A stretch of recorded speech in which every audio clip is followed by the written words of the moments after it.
ka Nyanza mu murenge wa Mukingo ni mu kagari ka Gatagara.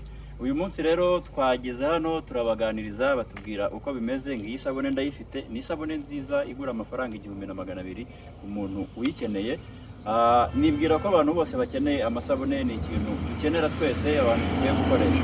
Ndibwira rero ko abantu tugiye guha iki kiganiro muri buryoherwe n'iki kiganiro, kandi ndibwira ko nyuma yacyo muri buze kuduha feedback imeze neza, ndetse turanabarangira tubahe aho muri buze kubasanga kugira ngo ibintu byose bigende neza kandi mukomeze guhura nabo. Mu by'ukuri muri rusange ibintu bisa neza. Ngendeye Ambassador Rusagara, mukomeze tubane, mukomeze kugira ibihe byiza. Twagiranye rero ikiganiro kirambuye na Bwana Evariste Sibobugingo, umuyobozi w'iyi company Igisubizo, akaba yatuganirije byinshi. Ni company rero n'ubundi nkuko twababwiye iherereye mu murenge wa Mukingo mu karere ka Nyanza mu ntara y'Amajyepfo. Reka rero tumwegere atuganirize, atubwire byinshi kuri iyi company, atubwire n'ibikorwa bakora n'uburyo babikora. Mukomeze rero mubane natwe. Ni Ambassador Rusagara mu kiganiro cyiza tugiye kugirana n'uyu mugabo witwa Seborurema Evariste. Ibi ni bya bishishwa byacu tuba twamaze kubicanira. Iyo tumaze kubicanira rero turahindukira tukabikamura. Tuba tubikamura dushakamo ya mavuta yacu ariyo starch tuba turimo turashakamo.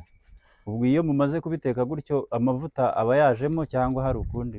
Ni ukuvanga ibishishwa turabifata tukabitunganya. Urabona n'ibishishwa bitunganije ubirebye inyuma, twa tundi tw'inyuma tuba twamaze kudukuraho. Ni ibishishwa bitunganije na hariya mu nzu birahari. Iyo tumaze kubikora twa tundi tw'inyuma turabironga neza, twamara kubironga tukabizana hano tukabicanira. Ibi tubicanira amasaha agera kuri 3 kugira ngo bibashe kuba byazanye ya mavuta twebwe dushaka. Ibi rero iyo tumaze kubicanira bimaze gushya,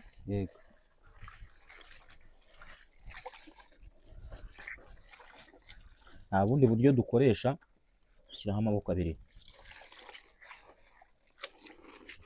turabikamura. Tuba tumeze nk'abantu benga ibitoki, ariko ubu ngubu ni uko hari imashini dushaka kuzazana mu gihe tumaze kubicanira ikajya ihita ibikamura.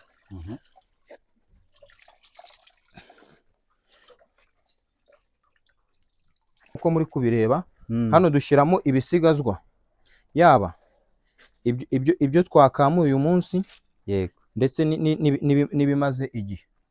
Aho kubera iki mubishyiramo aho? Impamvu tubishyiramo aha ngaha, nababwiye ko hano muri iyi company yacu n'ubundi dukora n'ifumbire.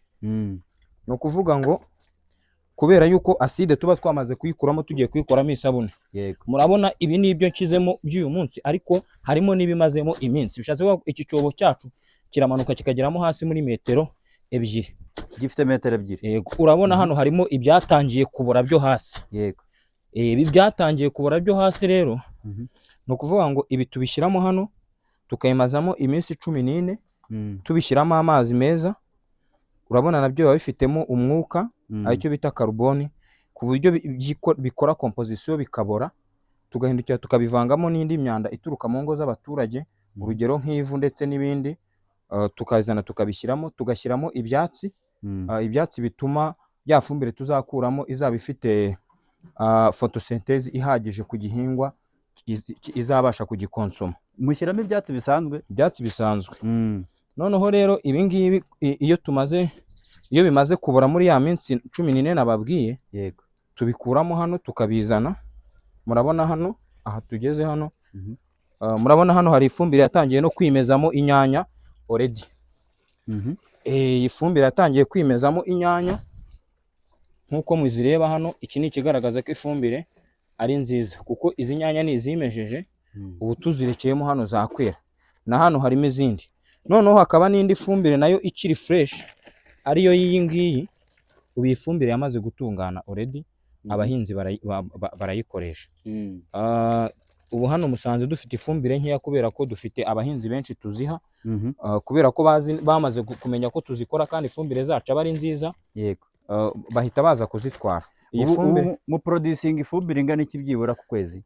Byibuze ku kwezi ubu ngubu ntago turi kurenza toni imwe. Ubwo ni 2,000, kubera yuko urumva turabikora space y'aho tuyitunganyiriza iracyari ntoya ugereranyije n'iyo dushaka.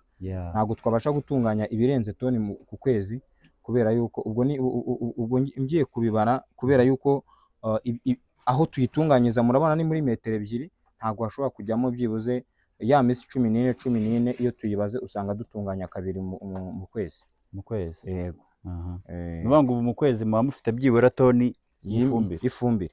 Nayo utaduhaye komande ntiwaza ngo uyihasange, kubera ko tumara kuyitunganya bahita bayijyana abahinzi. Kugira ngo ifumbire ibe ifumbire nyayo nk'iyo ngiyo, biyisaba igihe kingana iki ngo ibe yabaye produced? Ni ukuvuga ngo hariya nyivanamo imazemo iminsi 14, nk'uko muri no kubira buriya iriya irimo irazamura umwuka, bigaragara ko iriya yatangiye kubora iyo hasi. Buriya nimara kucyuzuza uyu munsi niyo target yari yo kucyuzuza, ndahita nyipfundikira burundu ngifunge hejuru, noneho ku buryo ya minsi 14 ifumbire yanjye izaba yamaze kubora. Noneho nzayifata inze nyipime ndebe yuko intungagihingwa zose zirimo. Uyipimisha iki? Ni ukuvuga ngo dufite soil testing, aho dupima ubutaka igiye kuzajyamo ya fumbire, ariko akenshi dukunda kwibanda ku butaka bwa mugugu bumwe butera, kugira ngo turebe nituyishyiramo ese biraduha iyihe solution. Noneho ikindi kiyongereyeho, hano dushyiramo na pH. Dukoresha pH kugira ngo tumenye acidity iri muri iyi fumbire yacu ese irangana. pH nayo ndaza kuyibereka nitugera mu nzu imbere muri production. Ni ukuvuga ngo dufata iyi fumbire yacu, tukaba twayishyira nko mu gikombe. Nzanira igikombe, nzaniremo n'amazi meza, mite mbibere kuzane na pH kugira ngo tuve hano tubimenye. Iyi fumbire tuyishyira mu gikombe cyiza kirimo amazi meza. Ubwo ni ukuvuga ngo ni cyagiye tuba turi kubara ngo ya fumbire yacu igeze mu butaka izahura n'amazi kuko imvura izagwa. Ese ya fumbire yacu nimara gukamukira mu butaka neza imaze kujyamo, igihingwa kizakurura ibingana iki? Yego. Aya nk'uko mubireba, aya ni amazi meza anzaniye. Yego. Ndagerageza kuyagabanya kugira ngo ifumbire yanjye itaza guhita yuzuramo cyane. Iyi ni ya fumbire maze gushyiramo. Iyi ni ifumbire yanjye ndimo ndashyiramo. Nkoresheje uburyo busanzwe bwo kuyivanga.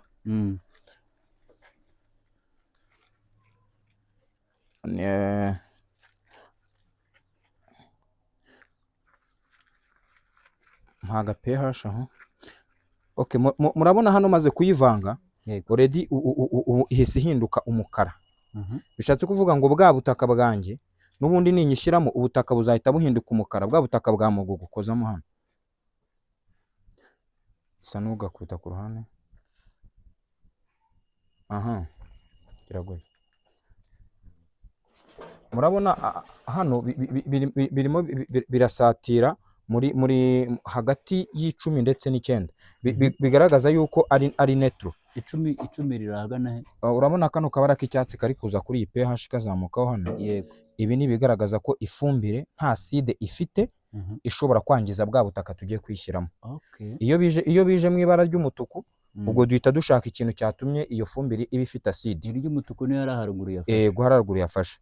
Ubu hano mu cyatsi biranyereka ko ifumbire yanjye ninyishyira mu butaka, ni ukuvuga ngo n'igihingwa kizazamuka kimeze neza, gifite umwimerere wacyo. Mu gihe rero ahangaha n'ubundi ibi tuba tumaze gupima ntabwo tubimena kuko iba ari ifumbire yacu. Tuyisukamo hano, ibi byongera icyo bita moisture content. Moisture content ni ubuhehere bw'ifumbire, ku buryo ifumbire niba ihehereye no muri bwa butaka igiyemo ntabwo izagenda ngo yumagare, ahubwo izakomeza izana ubuhehere bituma igihingwa gikomeza kumera neza. Aho ni sawa.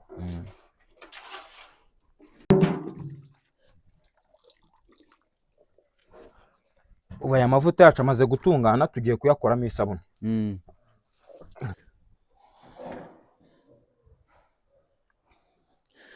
Aya ni ya mavuta twatangira noneho. Sukamo hano. Ubu tugiye kuyapima. Hariya twamaze gutekereza ko turi bukoreshe litiro 10. Ni byiza gukoresha ibintu byose dukoresha umunzani kugira ngo tumenye. Buriya tugiye kubanza kureba ibijyamo hariya kugira tumenye litiro biriya bifite. Yuzuze neza. aha agejeje hariya buriya ni litiro ebyiri.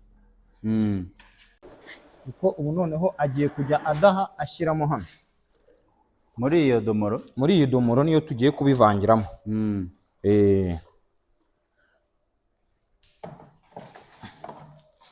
ubu izi zibaye litiro 4.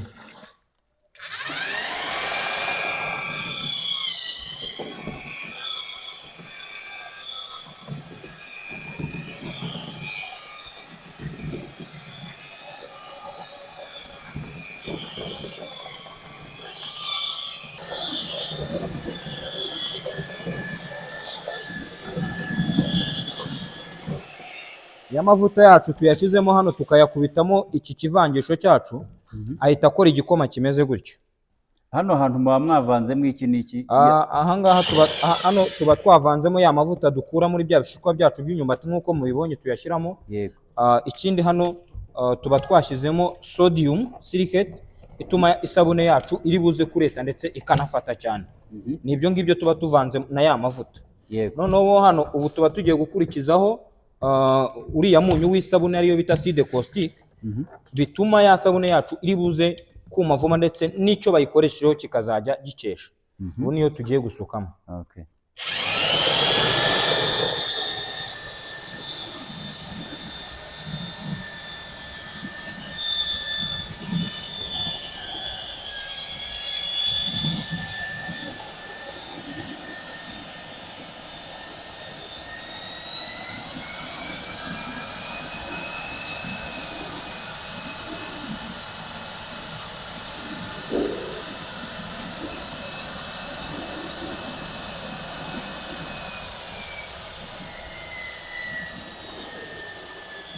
Icyo dukora turayivanga paka igeze mu maforomo.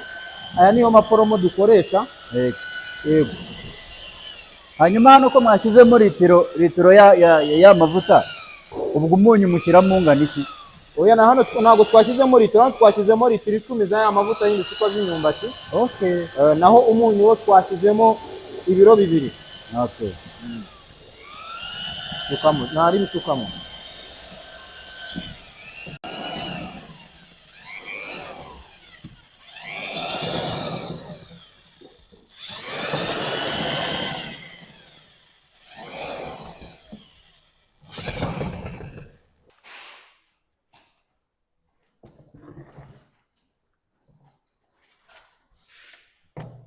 Ubu iyi sabune yacu yo tumaze kuyigezamo hano, turayihora tukayirindira hagati y'amasaha 2 na 3. Iba yamaze kuma no gufata ku buryo tuyikuramo tukayikata. Aha bereka sabune yacu tuyizana kuri utu tuntu tugafata metero tukayipima. Murabona hano ifite 12. Nshaze ngo ni ifite 12 kandi nshakamo isabune 3 zinganya ibiro. Yego. Ubwo ndaza hano mpime ndebe ko harimo 4. Ko 12 kugabanya 3 ubwo ni 4. Iyo maze kubona ka 4 kanya nshakamo hano, ntago mbyizera ko 4 gahagije kuko ndaza nkapimaho gutya impande zose. Haza kureba isabune yanjye niba iruvemo ibisate bingana. Maze kubona ko iruvemo ibipande 3 bingana.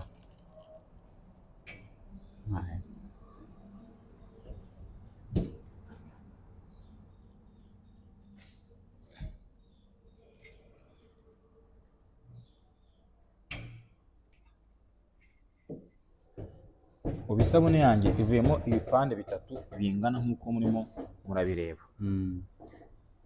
Ikitubwira ko bingana rero,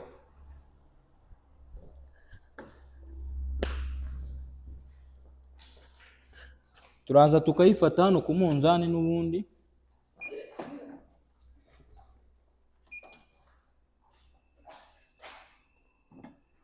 Urabona ifite ikiro n'amagarama 48. Sabune imwe ifite ikiro n'amagarama 48. Buriya niza kuma ari amagarama 48 ari buze gushiraho, isigara ifite ikiro cyuzuye. Arizo za sabune nini z'ikiro ducuruza hano ku isoko, mujya mubona nini z'imyeru, ziba zakozwe muri ubu buryo. N'iyi ngiyi nk'uko mubireba nayo ifite ikiro n'amagarama 18. Ubu na ya magarama 18 ari buze gushiraho isigare ari isabune yujuje ikiro. Urugero kuzishyiraho ya mirongo, muzabona amasabune menshi agiye ariho imirongo ku mpande. Yego, nabwo tugaruka hano kuri ya mashini yacu ibikora kugira ngo tutagira ibyo twangiza kandi tubikeneye. Hano dutegamo akantu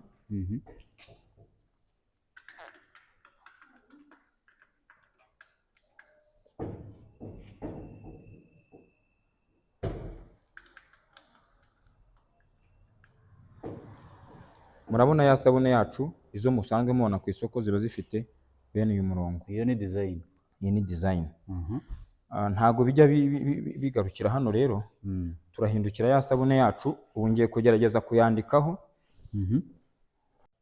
Turaza tukayishyira hano isabune yacu.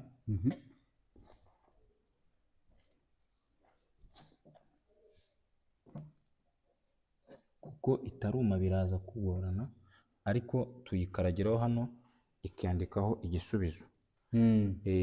Mukoresha utwo tuntu. Mbega aka kantu kikaraga gutya n'aka ngaka nitwo twandika ku isabune. Aka niko kamashini kandika ku isabune, bakita table roller stop. Ibintu byacu byose hano bisohoka byitwa igisubizo. Twagakoresheje mu gihugu cy'Ubugande, niho twagakuye. Aya masabune yacu rero ubu ngubu tuyashyira hano, uku niko tuyanika kugira ngo ejo nyuma y'amasaha 28 nibwo tushobora kuyajyana ku isoko. Ni ukuvuga ngo byibura ubu aya masabune aba yakozwe nko mu gihe kingana iki? Aya ngaya akorwa mu kanya gatoya cyane, nk'ubu ngubu aya ngaya ni ay'umunsi umwe. Hanyuma ubu byibura mu cyumweru, mu cyumweru mushobora gukora amasabune angana iki? Mu cyumweru dukora amasabune 3000. 3000. Yego, ubwo ni amakarito 30. Ni menshi. Amakarito 30 mu cyumweru. Ubwo ay'ukwezi umuntu ahita kuba. Uhita ukuba. Hanyuma ubwo hari komande muba mufite mukorera cyangwa se murakora mukajyana ku isoko bisanzwe? Already uyu munsi isoko ryo turarifite rinini, ariko ntabwo turagera ku rwego rwo kurihaza uko abakiriya babyifuza. Ubu ngubu dufite kontara z'abakiriya zigera kuri 3, aho dufite amakampani 3. Iyo dukoze aya masabune yose turayabashyira. Hari n'ubwo dukora menshi ku munsi, ku buryo nko ku munsi ibyo 3000 nkubwiye ku munsi tubikora, ariko biterwa ubwo nuko umuntu yaramutse, kuko ubona uburyo tuzikoramo bisaba imbaraga. Ushobora kuramuka nawe uyu munsi ugakora 2, ukaramuka nawe ugakora 1000, byose bigenda bizamuka bitewe. Ariko uyu munsi wa none icyo turimo turashaka kugeraho, nkuko mwabonye ko tumaze kugira umuriro uhagije ubasha guhagurutsa imashini za trifaze. Tugiye kuzana imashini izajya ibasha gukora byinshi mu gihe gito, aho ku munsi dushaka kugera ku rwego rwo kuba twakora 10,000 by'isabune. Yego. Hanyuma ubu tuvuge ko byibura wowe ubwawe wibariye wenda nk'agaciro k'ibintu uba wakoze mu gihe cy'ukwezi. Yego. Umuntu ashobora kubara ko byibura hinjiye nk'amafaranga angahe mu kwezi? Mu gihe cy'ukwezi byibuze ntago habura amafaranga y'inyungu ashobora kwinjira, ariyo avamo ayahemba abakozi, akavamo ayishyura utundi tuntu dutandukanye. Ku kwezi byibuze ntago nabura nka saving nkora byibuze y'ibihumbi 100. Ayo ni ay'inyungu, ariko mbaze turnover y'amafaranga yose yinjira ya buri kwezi, byibuze buri kwezi nabara ko ninjiza 2 miliyoni zirenga buri kwezi. Yego. Naho yaba itarangiye isabune zacu ukimara kuyikora already ihita itangira kureta. Ni izi sabune z'imiti mukora gusa cyangwa mukora na Savo Liquide? Dufite isabune z'amazi nazo dukora. Nazo mukora muri ibi ngibi? Mugenzi wanjye yabereka. Zo ntago tuzikora muri ibi ngibi 100%, ariko amavuta tuzikora. Ubundi isabune y'amazi yizewe ya nyayo iyo bita liquid soap, itandukanye na detergent, igomba kuba irimo amavuta. Rero twebwe amavuta dukoresha nk'uko mwayibonye hano, amavuta yacu nayo twikorera muri bya bisigazwa by'imyumbati. Si icyo gusa kandi ubu ngubu dukorana n'abahinzi ndetse n'aborozi, Yego. abo bahinzi tubaha iriya fumbire, cyane cyane dukunda gukora nabi ibigori kuko hano dufite ibiryo by'amatungo dukora. Ibiryo by'amatungo dukora nabo ndaje mbabwire babituzaniye nabyo mubirebe, niho dushyiramo ibisigazwa by'ibigori. Kuko niba wenda tugiye gukora ibiro 100 by'ibiryo by'amatungo, tuzashyiramo ibiro 50 bya bisigazwa by'ibigori. Nimvuga ibisigazwa by'ibigori habamo ibitiritiri, hakabamo ibigori byangiritse bitujuje amagarama ku buryo byajya ku isoko, n'ibindi bigiye bitandukanye. Uyu mushinga watangiye ryari? Uyu mushinga wanjye watangiye mu 2019, mbwandikisha mu buryo bw'amategeko mu 2021. Bishatse kuvuga ngo iyo ngiye kubara imyaka, ushaka kubara agendeye ku cyangombwa cya RDB mubwira ko tumaze imyaka 5 dukora, naho ushaka kubara agendeye ku gihe natangiriye, urumva mubwira ko maze imyaka igera kuri 7 ndi gukora uyu mushinga wanjye. Hanyuma ubu tuvuge ko ni ikintu cyatumye utangira umushinga umeze gutya ni iki? Nkirangiza kwiga amashuri yisumbuye, natekereje ku bushomeri bwari buri hanze aha ngaha. Ndavuga ntese ubu bushomeri ni gute nabwikuramo nshingiye ku bumenyi nari mfite, cyane cyane ko nari mfite ubumenyi ku byerekeranye no gukora amasabune, gutunganya amaproduit atandukanye. Ndavuga ubu nta kindi kintu nshobora gukora cyatuma mbona amafaranga. Ubushomeri nari mfite nibwo bwatumye ntangira uyu mushinga nyuma yo kurangiza kwiga, nkabona kuzasaba akazi bitazanyorohera. Ariko uyu munsi wa none naravuze nti reka njye gutangira akazi, nanjye nibikunda nkagera kuri uwo kubasha kwihemba, nanjye nzagira abandi mfasha mbazane mbaha akazi nanjye mbahembe. Ubumenyi bwo gukora ibi bintu wabukuye mu ishuri cyangwa hari amatraining wakoze? Ubumenyi nabukuye mu ishuri, ndangije nkora n'amatraining menshi agiye atandukanye. Nakumva ibigo bitanga training nkuko nahamagarira abantu nk'ubu kubaha training, nkagenda nkabijoyininga, nkavanayo ubumenyi baba bafite, ndetse bwa bumenyi nibwo nafashe ndabuhuza n'ubwo nize mu ishuri nkora uyu mushinga. Wari warangije kaminuza mu biki? Ni ukuvuga ngo nize itangazamakuru buriya. Itangazamakuru kuko muri segonderi nize indimi buriya, ahubwo nsoje kwiga nagiye kwiga muri Rwanda TVET Board, icyo bita Industrial Manufacturing, niho navanye ubumenyi ahanini bwo gukora uyu mushinga. Hanyuma ntago bibavuna kubona ibishishwa by'imyumbati? Ibishishwa mubibona gute by'imyumbati? Kugira ngo tubone ibishishwa by'imyumbati, urumva abahinzi bamaze kubimenyera. Ubu mu kanya gato nyuma ya saa sita nabahaye isaha, bose banzanira ibishishwa by'imyumbati ababifite, ndetse kandi nanjye ubu ngubu ndi umuhinzi kuko mfite hegitari zigera kuri 2 z'imyumbati. Iyo nasaruye bya bishishwa simbijyana kubigurisha, ndabizana nkabikoresha hano mu ruganda rwanjye.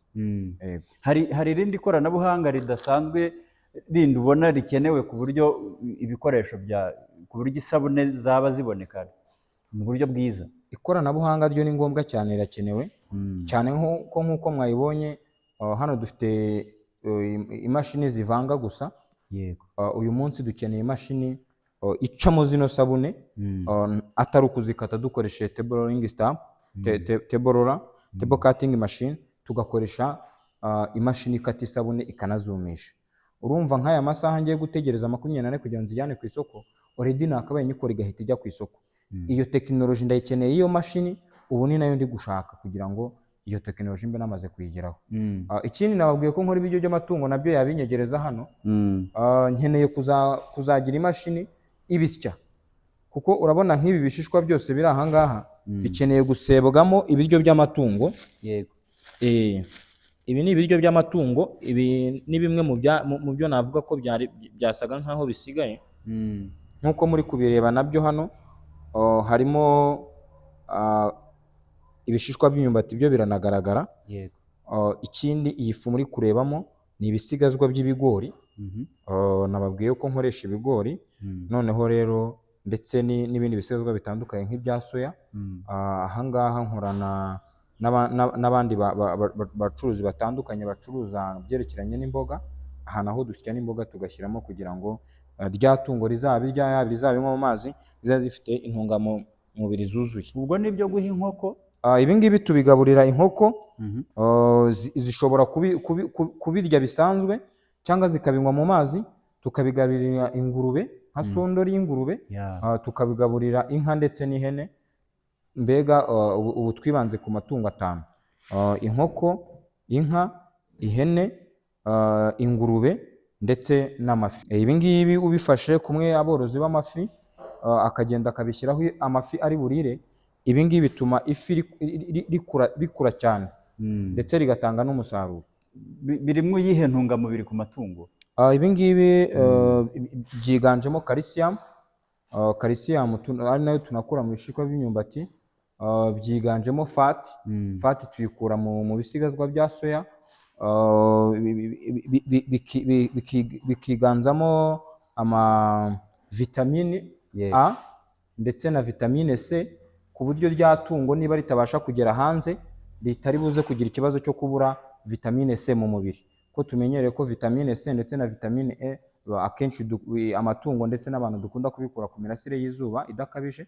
Hano rero dushyiramo izo ntungamubiri kugira ngo rya tungo, hari amatungo atagera hanze, urugero nk'inkoko zikunze kuba ziri mu nzu, uko niba waboreye inkoko 5,000 ngo uzisohore hanze, ku buryo ya nkoko ibiriye ya vitamine ibisangamo. Mushobora gukora nk'ibiryo by'amatungo bingana iki?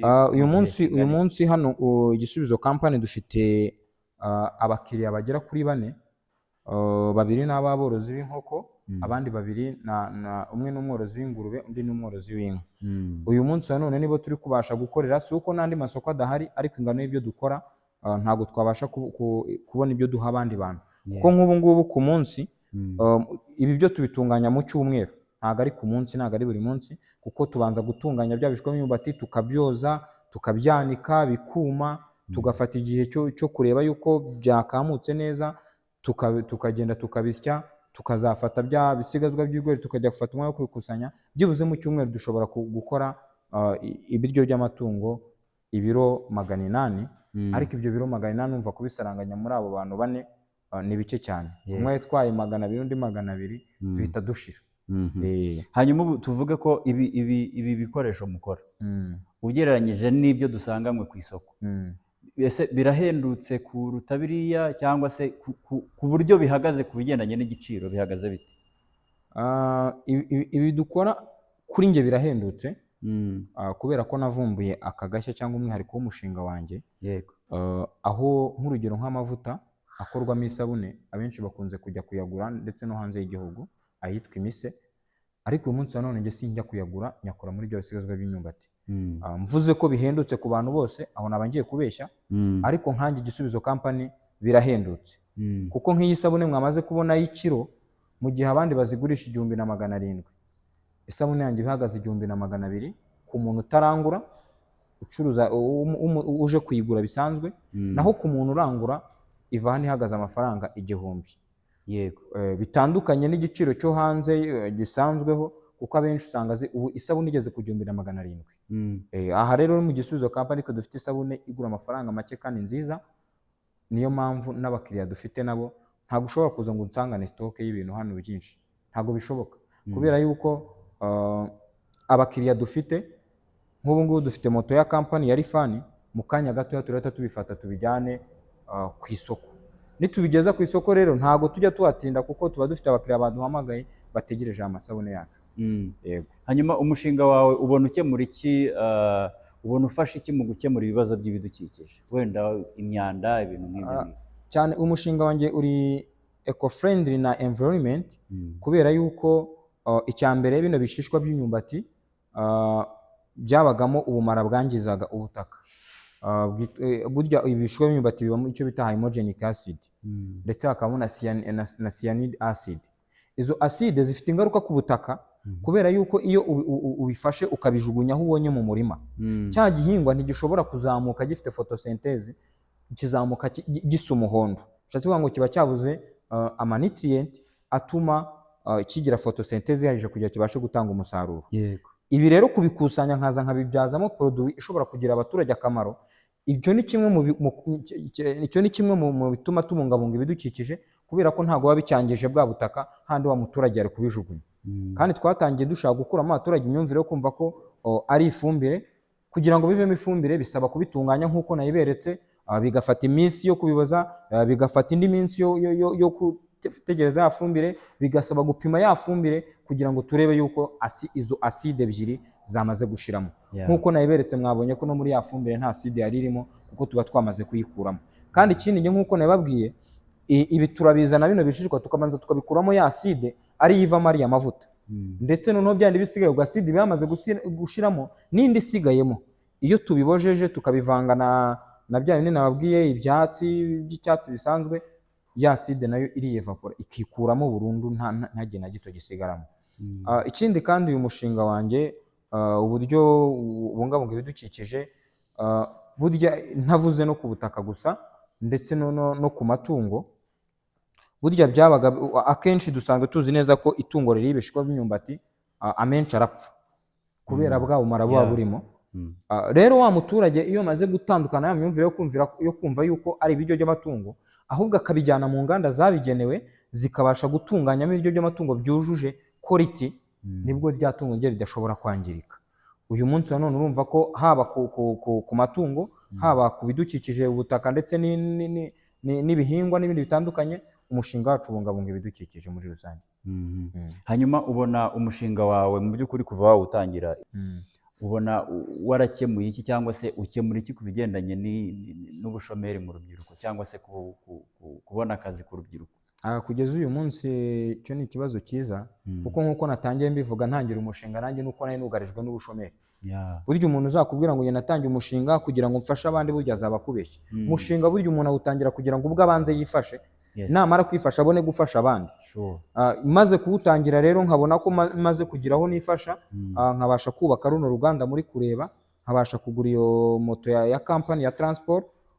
Ubwo natangiye no kwangaje abakozi, uyu munsi mfite 8 bahoraho. Abo ngabo nabo ayo waba ubahemba yose burya nta mafaranga aba makeya, biterwa n'ibyo wayakoresheje n'uburyo wabashije kuyacungamo.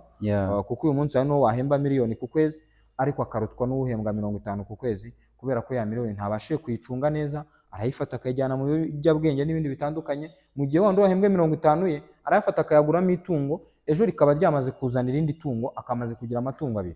Abantu babiri batandukanye. Ubushomeri narabuciye ndetse n'ubu ndacyakomeje kubuca, cyane ko mu ntego mfite mu myaka 3 iri imbere ngomba kuba ngeze ku rwego rw'abakozi byuzuye nka 60-70 kuzamura. Iyo niyo ntego mfite. Ariko ntibyari gushoboka nkikorera mu nzu nakodeshaga. Ubu nabanje kuva mu bukode, ubu hano ngeze noneho ubu nkeneye amamashini yo gutunganya izi produits zose mwabonye hano. Ibyo ngibyo bizatuma noneho nangaje abakozi benshi. Abo 8 nababwiye rero, ubwo navanyemo abadahoraho ba nyakabyizi. Tugira abagoronome dukorana nabo batumenyera bya bishishwa by'imyumbati, bya bigori, ese nitubikoramo ibyo by'amatungo ntacyo byangiza. Tukagira aba veterineri dukorana nabo, abo ngabo tubahemba part time, ntabwo twabahemba full time, kubera ko urabona hano nta kindi yaba akora mu ruganda nka veterineri cyangwa agoronome. Tumuhamagara iyo tugiye kugura umusaruro ku muhinzi, tukamubwira tuti ngwino dufashe kumenya niba nta kintu na kimwe, nk'umwe expert wabyize ufite impamyabumenyi yabyo, niba nta kintu kiri buze kwangiza produit yacu turi buze gukoramo. Ubu rero abadahoraho dufite bashobora kuzamuka bakagera muri 12 bitewe n'akazi kabashe kuboneka. Ubwo harimo n'abajya gushakisha bya bishishwa by'imyumbati mu baturage hirya no hino hatandukanye, hakabamo n'abandi batuzanira amazi n'abayatunganya, n'abandi benshi batandukanye. Ibishishwa mukoresha ni ibishishwa bimeze gute? Nta buziranenge bindi mu bisabira?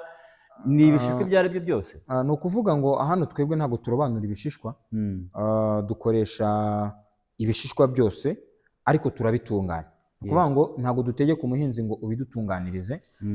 Ndamutse mbigiyeho gatoya, hano turimo turahasanga karite 3 z'ibishishwa. Yego. Izi karite 3 z'ibishishwa, hano hari ibishishwa bikiri bibisi. Ibi bishishwa ubirebye byo biracyari bibisi.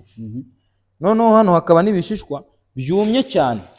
Ibi bishishwa ubirebye birumye cyane. Yego. Hano ndetse hakaba n'ibindi bishishwa bisa nkaho bitaruma ariko birimo biragenda bisatira kuma. No kuvuga ngo ibi bishishwa byose uko ari 3, byose bishobora kuvamo ari amavuta dukoresha isabune, ariko byose siko bigira akamaro mu kuwukoreshwa yego cyane. Iyo tugiye gukora ibiryo by'amatungo dukoresha ibishishwa byumagaye cyane. Iyo tugiye gukora ifumbire dukoresha ibishishwa twakamuyemo ya mavuta, ndetse tugakoresha n'ibindi bishishwa biba byagiye bisigara. Nk'ubu hano tubishyira kuri iki gitanda, tuba tugira ngo turebe iminsi 3 tubironze tubitunganije, ese bya bishishwa byacu ni ibihe byajemo byatwihishe bikazamo ari ibideshi. Ibyatwihishemo ari ibideshi bihita bibora. Iyo bihise bibora rero duhita tubikuramo tukabijyana mu ifumbire. Iyo turi gukora icyo bita sorting. Sorting rero ni ugutoranya imyanda mu bintu bizima. Ahangaha dufata umunsi abakozi bakirirwa batoranyamo ibizima ndetse n'imyanda, imyanda bakayijyana aho igomba gutunganizwa igakorwamo ifumbire, naho ibindi bikaguma hano bikaba byavamo ibiryo by'amatungo ndetse n'amavuta dukoramo isabune. Hanyuma ubu ni izihe mbogamizi ushobora kuba uhura nazo mu bigendanye n'ibikorwa ukora bya buri munsi? Imbogamizi ya mbere mpura nayo ni iyerekeranye n'ubushobozi, cyane cyane nimvuga ubushobozi ubwo ndavuga amamashini. Mfite ikibazo cyerekeranye n'amamashini, kuko urumva iriya mashini mwahereyeho yaguzwe miliyoni 5, kariya mwabonye turi kuvangishwa nako kagura 200,000. Ni ukuvuga ngo hano ikintu cyose kiri hano cyagiye gitwara amafaranga, ku buryo kariya kandika ku isabune katwaye 600,000, ariko ntabwo kamwe ariko ntabwo wabye expectinga. Uramutse ukabonye watubona ari akantu gaciriritse. Nanjye niko nabibonaga. Kariya karahenze cyane buriya, ni imwe mu mitungo mfite ihenze. Imyunzani byose ni ibintu byagiye bitwara amafaranga. Uyu munsi wa none nk'ubu ngubu ndabura imashini zigera kuri 3. Izo mashini zigera kuri 3 byibuze n'iziri munsi ya 65,000. Kugira ngo izo 65,000 nzigire, ni ukuvuga ngo ni urugendo. Ubu bitewe n'uko mbabaye isabune ibasha kumfasha gukora amasabune menshi mu gihe gito, ubu niyo ngomba guhita nkurikizaho nkayigura. Iyo byibuze n'intwara makeya ntago ishobora kuzantwara amafaranga ari munsi ya 15,000. Yego. Ikindi ubwo izindi nazo zikagenda zihara yandi yasigaye. Ibyo ngibyo nabyo ugenda ubihereza igihe, ukavuga ngo ndashaka ko muri iki gihe nzaba maze kugera kuri uru rwego maze kuyibona. Ubu iyo ngiyo ifasha gukora mu isabune mu gihe gitoya kandi kanayumisha. Ubu ndimo ndashaka kwifashisha ibigo by'imari, nkajya kuguza y'amafaranga kugira ngo nyizane.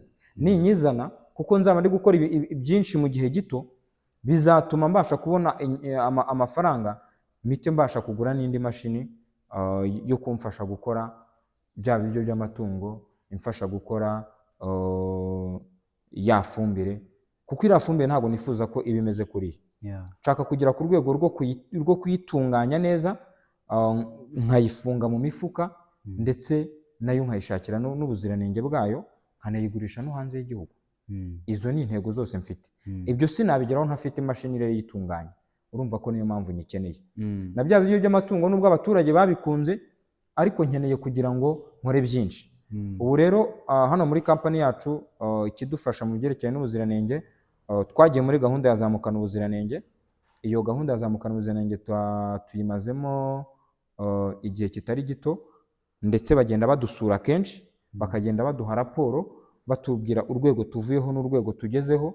Ubu uyu munsi mu mezi nk'atanu ari imbere mushobora kuzagaruka dufite ibirango bya S-Mark kuri product zacu, ariko zarapimwe. Zimaze gupimwa, ni nayo mpamvu umubona batadufungiye, kuko iyo bazipimye bagasanga zirangiza abaturage n'izo nyamaswa n'ibindi, baba bakubwiye ati buhagaze ubanze ushyira ibintu ku murongo.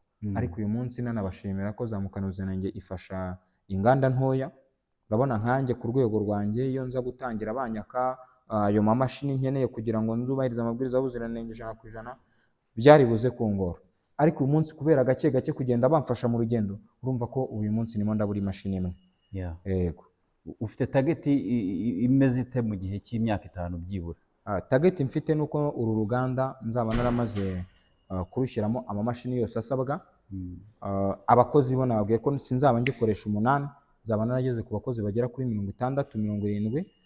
Ikindi kandi nzaba mbasha byibuze guhaza mu gihugu turi miliyoni zirenga 13 z'abaturage, byibuze nzabe mbasha guhaza 1/2 cy'izo miliyoni.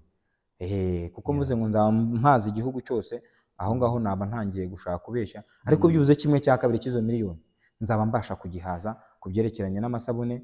Aborozi byibuze by'umwihariko wo mu ntara y'Amajyepfo mbasha kubahereza ibiryo by'amatungo ku kigero cya 80%, naho abahinzi mbasha kubaha ifumbire nabo ku kigero cya 80%, ku buryo product zanjye zizaba zicuruzwa ku kigero cya 80%. Ibyo ngibyo kandi nizeye ko nzabigeraho mfatanyije n'abagenzi banjye mwabonye dukorana umunsi ku wundi. Aba n'abafatanyabikorwa bakomeye cyane, kuko badahari izi sabune ntabwo mwamuzisanze hano. Njye njyenyine mwabonye ko ntakora isabune ngo bishoboke, bisaba ko dufashanya muri buri kimwe cyose. Yego. Hanyuma ubu wenda aho ugeze uyu munsi, hari abafatanyabikorwa cyangwa se abaterankunga ufite baba bari hafi ku buryo ubasha kuba ugeze aha ngaha uyu munsi? Aha ngeze uyu munsi wa none, nagize amahirwe yo kugira umufatanyabikorwa Imbuto Foundation, yanteye inkunga binyuze mu irushanwa rya Imara Agri Business Challenge, aho nabashije gutoranywa nk'ufite umushinga mwiza uhigiye indi, abasha guhabwa igihembo cya miliyoni 10. Izo zanamfashije kuva aho nakoreraga mu kazu gatoya, ubu nagahinduye office, nkaba mbashije kugera hano ku ruganda. Undi mufatanyabikorwa mfite ni ukuvuga ngo navuga ba baturage batuzanira bya bishishwa, kuko nabo badahari ntabwo byari gushoboka. Nubwo bataduha amafaranga ariko baduha ibyo dukuramo ya mafaranga. Uwo ni umufatanyabikorwa ukomeye. Undi mfite ni ba bakozi nababwiye b'Igisubizo Company, kuko burya inganda nyinshi zigushwa no kutagira abakozi bafite kwihangana. Uyu munsi bishobora kugenda neza, ejo ntibigende neza. Bisaba ko ufite umukozi wumva kariyeri arimo, ibyo akora byumva neza, areba n'intumbero yabyo y'ejo hazaza, akabikora bikunze kugira ngo mugire aho mugera. Uwo ni umufatanyabikorwa ukomeye cyane, ni nawe mba nanabanje, ariko nanone burya umufatanyabikorwa uguha amafaranga tujye tumwubaha, arakomeye cyane. Yego. Hanyuma ubu hari ibindi bikoresho uteganya kuzakora? Ubu ngubu urakora isabune, wenda ejo ushobora kuba ukora ibindi n'ibindi ariko bigendanye n'ibi bikoresho by'ubwiza. Hari izindi produit wumva ukeneye kuba wazakora mu kindi gihe kiri imbere, cyangwa uzakomeza ukore? Nyuma y'imyaka 5 maze kugera kuri izo ntego nabanje kubabwira zo kuba namaze kuzamura ifumbire, ibiryo by'amatungo ndetse n'amasabune, kuko byose biranunganirana. Urumva ifumbire nyihereza umuhinzi akeza akabona umusaruro, akanzanira bya bishishwa by'imyumbati, akanzanira bya bigori byasigaye, nkahindukira nkabikoramo ibiryo by'amatungo. Ndetse wa wundi w'umworozi nawe niwe mukiriya wanjye ugura za sabune, nkahindukira nkamuhereza bya biryo by'amatungo akabingurira, ariko akagura n'amasabune. Urumva izo produit zose zirunganirana. Ariko nyuma y'imyaka 5 nk'uko mwari mubimbajije, ndashaka byibuze kuzaba natangiye gukora sample ya Omo, isabune y'ifu ya Omo, kuko nabo hari abakiriya benshi bayikeneye. Ikindi nk'uko iyi company yacu iri eco friendly no kurengera ibidukikije, ubwo bitewe n'uko ibitekerezo bizagenda bizamuka, mushobora kuzaza mugasanga noneho uretse no kuba ndi gukora amavuta nkoresha isabune, ndimo ndakora amavuta mu myumbati yo kurya. Iyo ntego ndayifite. Turi muri research ariko ntabwo turayishyira hanze, yo kureba ko twakora amavuta yo kurya ariko dukoresheje n'ubundi ya myumbati yacu tubona hafi tunahinga. Yego. Hanyuma ubu ngubu tuvuge ko byibura ugereranije ku isoko, ibikoresho ukora bifite akahe gashya twavuga bizanye ku isoko? Cyambere agashya bizanye, navuga ko ibicuruzwa byanjye ari inshuti z'abakiriya, kubera ko igiciro cyabyo kiba cyoroheye umukiriya, kuko kiba kiri hasi, kiri affordable ugereranyije n'ibindi baba basanzwe bagura cyangwa basanzwe bakoresha. Ako niko gashya ka mbere. Akandi gashya ni ukurengera ibidukikije, cyane ko bya bindi byajugunywaga, bimwe byafatwaga nk'umwanda, ubu turi kubikuramo produits zifatika. Uyu munsi none tugira amahirwe mu ntara y'Amajyepfo, dufite uruganda rwa Kinazi Cassava. Urwo ruganda rutunganya toni n'amatoni y'ifu yoherezwa hanze y'igihugu, kandi bya bisigazwa by'ibishishwa by'imyumbati uyu munsi none nta produit irabasha kuvamo. Uyu munsi none runatangiye kugira ngo bikoremo produit bya bindi byafatwaga nk'umwanda bikajyanwa mu kimoteri bikajugunywa. Uyu munsi none nge ndashaka ko nzajya mbifata nkabibyazamo ikindi kintu. Urumva nako ako nagashya nzanye muri societe. Kandi ikindi uretse no kuba nge bima amafaranga n'abo dukorana, abaturage nabo n'abahinzi by'umwihariko urumva igiti cy'umwumbati arakigurisha n'abandi bahinzi, umwumbati awujyana ku ruganda rwa Kinazi rukawutunganya, ibishishwa by'imyumbati ntaho yari afite abijyana, ibibabi bivamo isombe, amasombe twirirwa turya ava mu bibabi by'imyumbati. Uyu munsi wa none bya bishishwa yafataga nk'umwanda akajya kujugunya byamuberaga umutwaro, ntabwo mu minsi iri imbere bikimubera umutwaro, kuko ndaba ndi kubasha gukusanya byibuze ibishishwa byo mu ntara y'Amajyepfo byose. Aho ngaho urumva yuko nzaba ndimo nzamura n'agaciro k'iby'iwacu made in Rwanda, kubera ko akenshi abantu bari barishyizemo ngo isabune nziza ni isabune ikorwa n'abanyamahanga, ni isabune zituruka aha n'aha, ariko uyu munsi wa none isabune dukora zimaze gukundwa, by'umwihariko hano muri aka karere kacu dukorera mu ka Nyanza cyane. Ubwo urumva ko udushya two ni twinshi ntuvuze sinaturangiza. Ni iki urimo gukora kugira ngo ibi bikorwa bimenyekane, ngo abantu bamenye ibikorwa byabo? Nk'uyu munsi wa none maze kwitabira amamurikabikorwa atandukanye, nk'urugero nitabira imurikabikorwa mpuzamahanga ryabereye i Gikondo 2022, 2023 nongera kwitabira imurikabikorwa ryabereye ku Murindi ry'abahinzi n'aborozi, 2023 kandi ubwo nitabira imurikabikorwa ry'intara y'Amajyepfo ryabereye i Huye, nitabira imurikabikorwa ry'akarere ritegurwa na JAF, ndetse nabashije no kujya mu gihugu cya Kenya, aho nitabiriye inama yahuje ibigo nyafurika bitandukanye bifite ibyo bikora, aho nari ngiye mu rugendo shuri, naho nagiye kwiga ndeba ese bagenzi banjye bakora imeze bite, se n'iki nakora aho ngaho, kandi produit zanjye navuye nzamamaje. Uyu munsi wa none dufite n'imbuga nkoranyambaga zitandukanye, dukoresha Twitter, tugakoresha Facebook, tugakoresha YouTube. YouTube yacu nanayibashishikariza kugira ngo mudufollowing nyabuneka, ro ibyiza byinshi, babwire Twitter, babwire Facebook, babwire izo mufite nta kibazo. Ahantu hose ugiye, haba kuri Twitter ukandikamo igisubizo rimwe Company Limited, uhita ubasha kutubona. Kuri YouTube turiho igisubizo rimwe Company Limited, kuri Twitter ni igisubizo rimwe Company Limited, Facebook igisubizo rimwe Company Limited, mbega ni igisubizo rimwe Company Limited ahantu hose, ugahita ubona ibikorwa byacu bya buri munsi. Uyu munsi rero twatanye no gukora website, ariko ntago turayironshinga, mu minsi mike nayo turaza kuyibagezaho yamaze kugera hanze, nayo izadufasha gukora marketing.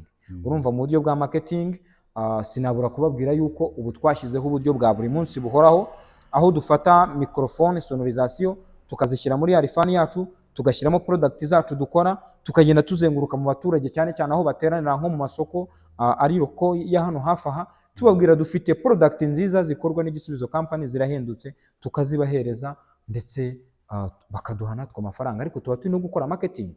Ubu mpamya yuko mu ntara y'Amajyepfo aho ntaramenyekana ni hakeya. Uvuze ngo uruganda rukora amasabune mu Majyepfo bahita bumva igisubizo company. Yego. Hanyuma hari urubyiruko rwinshi rufite ikibazo cyo kuvuga ngo ubushomeri bumeze nabi mu gihugu, ubushomeri butumereye nabi. Ni iki wabwira urwo rubyiruko? Icyo nababwira nk'urubyiruko, nibavana amaboko mu mifuka batinyuke bakore, kuko njya nkunda kugera siroga ivuga ngo tinyuka urashoboye. Muri iyo gahunda ya tinyuka urashoboye maze kwigishamo aka kazi nkora, ntabwo njya njiharira, mba nshaka ko n'abandi nabo bava nkaho navuye. Maze kwigishamo abantu barenga 1000. Uyu munsi harimo abafite inganda zikora, ndetse abenshi ni urubyiruko nkunda kwigisha. Uyu munsi wa none ibyo wize, waba warabyize muri segonderi, waba warabyize muri kaminuza, byakuviramo amafaranga, byakubera igishoro uramutse ufungutse mu mutwe. Kuko nk'urugero, abenshi bakunze kuvuga bati ese ni gute naba narize gukora imisatsi muri TVET, narangiza nkabibyazamo business? Birashoboka. Uhita uzanamo agashya ko kuvuga ngo njye mu gihe umukiriya yarindaga kuza akamara amasaha bari kumukorera, njyewe nzashyiraho uburyo bwo kumufasha ari mu rugo, tukamusanga aho ari tukamufasha, ndetse byaba na ngombwa tugashyiraho uburyo bwa transport bwo gutwara abakiriya. Icy'ingenzi ukareba niba utari buhombe. Ikindi ukavuga uti nzashyiraho uburyo bwo gutanga training. Abantu benshi babikora batarabyize, ugasanga hari abantu bakora business barumvise amakuru y'abandi babikora, uyu munsi wowe ukaba ubikora nk'umwuga, ukagenda ukamusanga ukamubwira uti ndashaka kugufasha kuzamuka muri ya business yawe watangiye, ukamufasha kumenya, kumuha maîtrise y'ibyo ari gukora. Uyu munsi none urubyiruko twese turi hanze aha ngaha dufite ubumenyi butandukanye, ariko turimo turajya gushaka akazi aho kugira ngo twebwe duhanga akazi, ahubwo dutanga akazi. Uyu munsi wa none rero nk'ubu nkanjye Evariste ntabwo ushobora kumpa akazi ngo ngatore ayo wawe umpemba yose, kubera yuko intego mfite si ugushaka akazi ahubwo ni ugutanga akazi. Ahubwo byaruta nkakereya utundi tuzi dutandukanye ku buryo nkomeza gufasha benshi batandukanye, nkakora nk'icyo bita hubs ifashirizamo abantu bose aho kugira ngo njye gushaka akazi. Yego. Hanyuma wenda dusoza Evariste, ni iki kintu dushobora kuba twakubajije byinshi tunaganira byinshi, ariko noneho hari ikintu dushobora kuba tutakomojeho ariko wumva wifuza kuba wabwira abantu? Ni karibu ubwire abanyarwanda, ugire ubutumwa uhereza abanyarwanda muri rusange. Murakoze cyane. Ubutumwa mpereza abanyarwanda, ubwa mbere dufite igihugu cyiza, twavukiye mu maboko meza, dukura mu maboko meza. Igihugu cyacu giha amahirwe buri umwe wese ushaka kugira icyo akora, ushaka kugira aho ava akagira n'aho agera. Uyu munsi nahamagarira abari kunyumva ndetse n'abankurikiye kugira ngo batinyuke ibyo batekereza gukora uyu munsi, ejo babitangire none. Nta kindi gihe gihari cyo kubitekerezaho uretse kubitangira uyu munsi. Ikindi nk'uko nabivuze ngo dufite igihugu cyiza, guverinoma yacu igenda ishyiraho uburyo bwinshi butandukanye bwo kudufasha. Urugero natangiye nkubwira zamukana ubuziranenge. Uyu munsi wa none nta kibazo mfite mu buziranenge.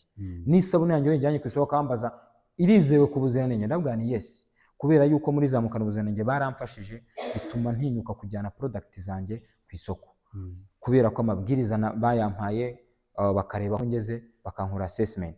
Uyu munsi ni igihugu cyiza, hari aho ibyo ngibyo bitaba.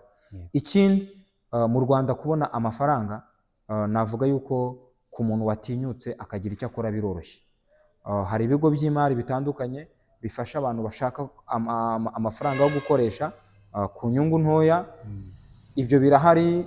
Ndetse ikindi navuga, hagenda haza imishinga itandukanye mu Rwanda igashyiraho uburyo bwa funds, inkunga, ariko bikanyura mu buryo bw'amarushanwa, cyane ko nkunda kuvuga ngo turi minsi y'isiganwa. Iyo utabashije gusiganwa nyine urasigara, uba uri gushaka kubahiriza amategeko y'abantu, bwavuga ngo icyo nari gukora uyu munsi reka nzagikoresha. Burya iryo ni itegeko rituma ufeiringa mu byo waba uri gukora byose. Uyu munsi none iyo utinyutse ukemera kujya mu isiganwa n'abandi kuri bikeya ufite, bike biguha byinshi, aho kugira ngo uba ufite byinshi bidafite icyo bikumariye. Uyu munsi none ari nacyo abantu bageze kure baturushije, ntabwo yagiye gushaka byinshi ngo yirwizeho ubumenyi adakoresha. Yakoresheje ubumenyi yari afite, ahubwo agenda yaguka kuri bwa bumenyi bwe, azana ibindi bintu bigiye bitandukanye. Uyu munsi umuntu agatangira akora igare ritagira moteri, ejo akazana igare rifite moteri, ejo akazana rya gare yari yarihinduye yarihaye amapine 3. Uyu munsi ubu natangiye kubona barasohoye n'irifite amapine 4. Akagenda yagukira kuri wa mushinga we yatangiye. Ariko iyo avuga ngo reka manze nirundanyeho ubumenyi, burya utinda mu nyama ugatora amagufwa. Icyiza ni uko inyama wafashe uyikomeza, kandi ugashakisha uburyo ya nyama itazagucika. Nyakubahwa His Excellence Perezida wacu ajya atubwira ngo twige kubyaza bike dufite umusaruro, aho gushaka byinshi bidafite akamaro. Uyu munsi wa none rero, iyo numvise ayo magambo meza tugenda tuvoma, bituma tuvuga ngo ese bike mfite kuki ntabivanamo byinshi, kugira ngo nanjye ejo bundi ahubwo nzabe mu bafite byinshi narabivanye kuri bikeya nari mfite. Murakoze. Evariste, reka tugushimire ku kiganiro cyiza tugiranye n'uburyo mwatwakiriye. Mu by'ukuri ni ibintu byiza kandi n'umushinga mwiza, courage. Nibwira ko tuzakomeza kubona ibyiza kandi byiyongera kurenza uko byari bimeze. Yego. Urakoze, turagushimiye. Nanjye ndabashimiye, murakoze cyane kudusura. Yego.